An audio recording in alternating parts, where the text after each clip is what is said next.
Hey everyone, welcome back to my channel. I'm back with another video here today and I'm going to be making a customer order. I'm going to show you guys exactly what she requested. So this is the photo she sent me, except she wants it in a medium length square. So I grabbed my nail tips, put them on my nail stand with my putty. Everything that I use is always in the description of every video in case you're interested.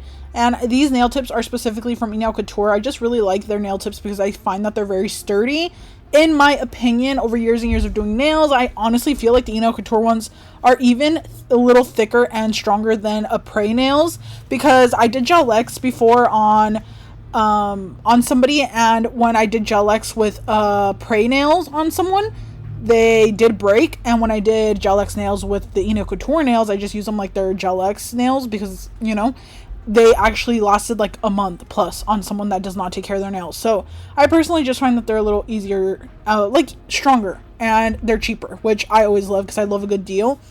But anyways, I prepped the nails by etching them with some acetone, and then I'm going to be going in with my base color. In the inspiration photo, I don't know if you guys were able to tell, but it's like a very cool toned nude color. Most of the nude colors I have are like neutral or very like warm toned or pinkish.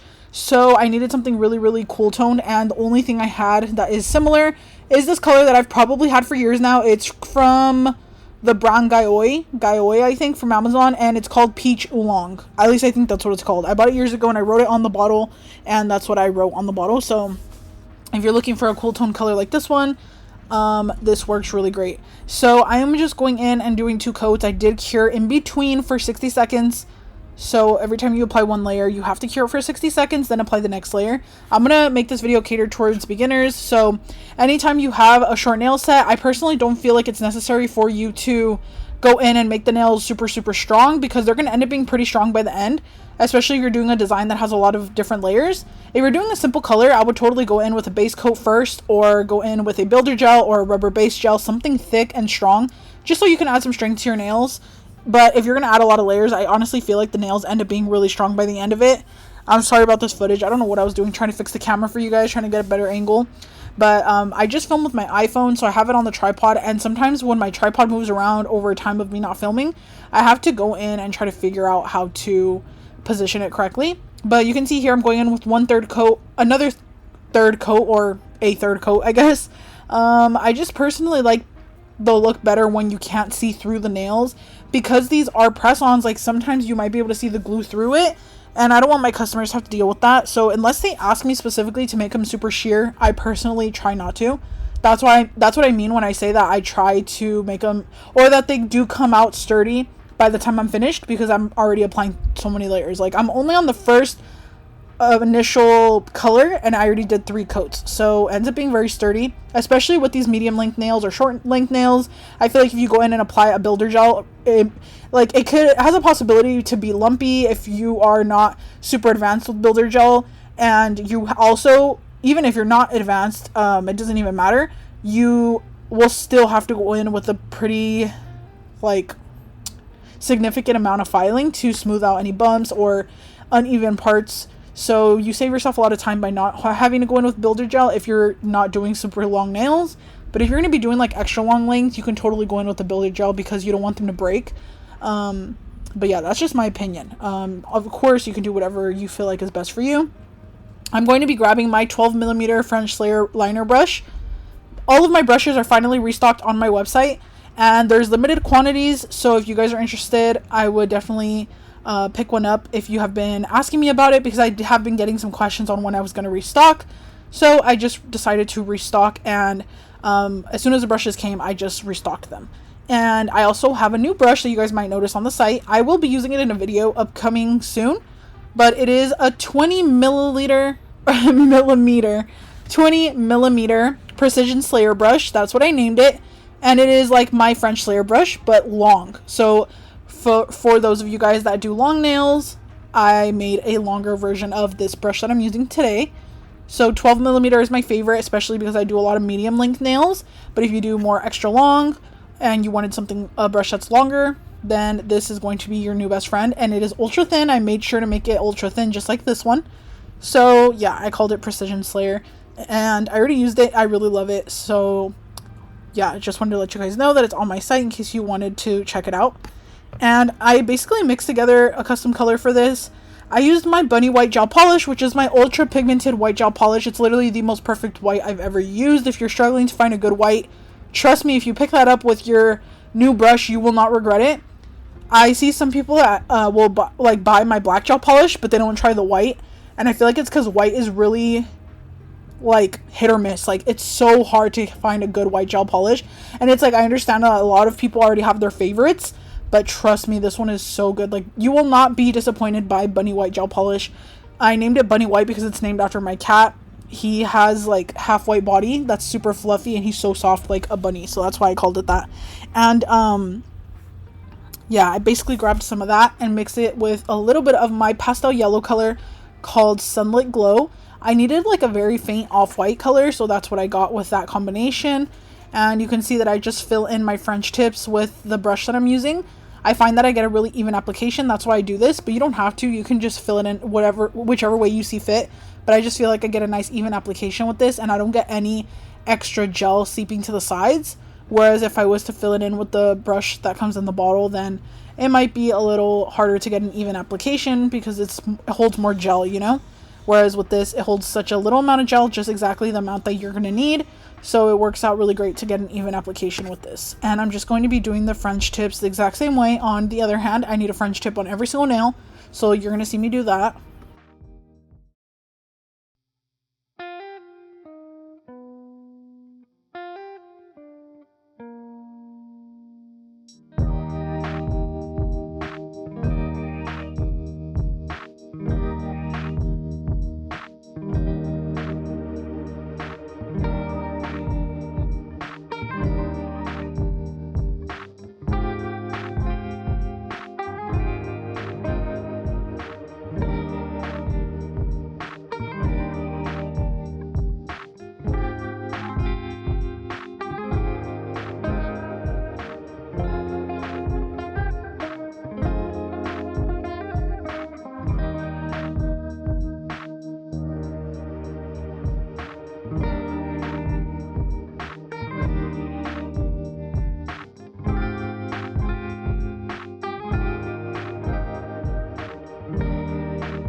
Next thing I'm going to be doing is grabbing my Slate Up brush. This is one of those brushes that will be your best friend for anything that you need that doesn't have a specific required shape. So for example, for these little globs, I just need random little circles, ovals. It can be mismatched. It does not matter.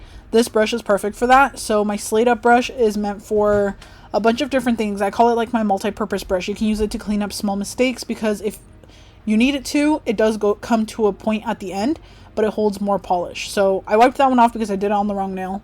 But basically, I like using this for clouds or any type of sunset design. I like using it to paint flowers. It literally just paints the petals perfectly for you. I can't explain it. It's literally so amazing for that. And I like using it for my leopard print like I'm doing today. I also use it when I create a tortoiseshell print. I like to just, use it to create the little globs that are on tortoiseshell. I use it for so many different designs. I honestly find myself gravitating towards it for so many different things because of its like multi-purpose benefits, I guess. It just comes in handy with so many different designs that you might need to do that a liner brush would not be good for. For example, I would not use a liner brush to create these globs because you're just going to struggle so much more. Like, a liner brush won't pick up the exact amount of polish that you might need, and it might actually leave it more gloopy on there and more lumpy, whereas this picks up like the perfect amount, and you can just kind of like smudge the color on there without it being so bumpy. Because with leopard print, it's so easy to get lumps, especially with tortoiseshell print as well.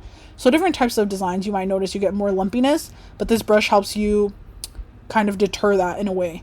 And that's why when I create clouds and stuff, my nails don't come out lumpy when I'm doing that.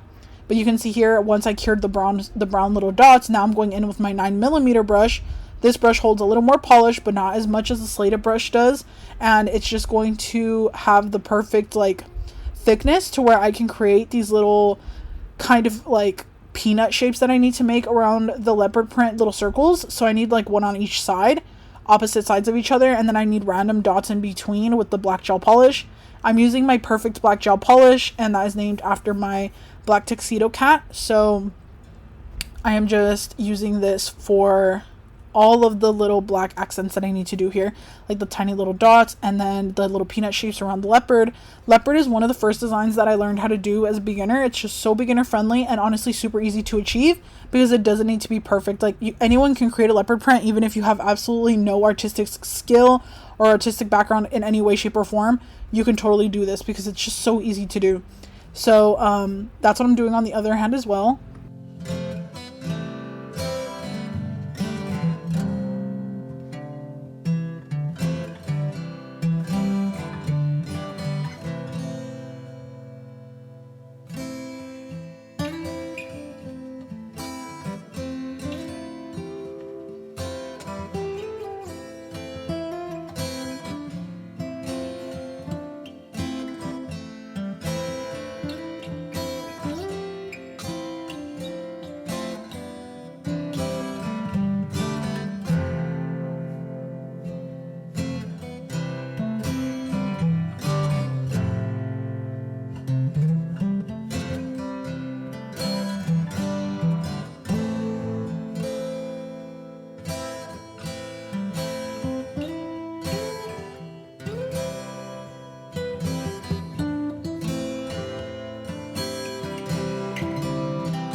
Now I noticed that there are some hibiscus flowers on the nails as well with regular white gel polish. So it's like, I don't know if you can tell in the video, but you can totally see the difference between the white flowers and the off-white French. It does like have a contrast between the two, so that works out. And then original inspo photo, it also has these white flowers. So I'm just going to do the standard method where you like grab a dotting tool, you create the little tips of the petals, and then you kind of connect them all with a liner brush. This is the easiest way to create these flowers, and this is one of the other beginner friendly nail designs, especially for summer, that I would recommend for any beginner. You can just create a bunch of really fun summer nails with 3D accents, charms, and these flowers.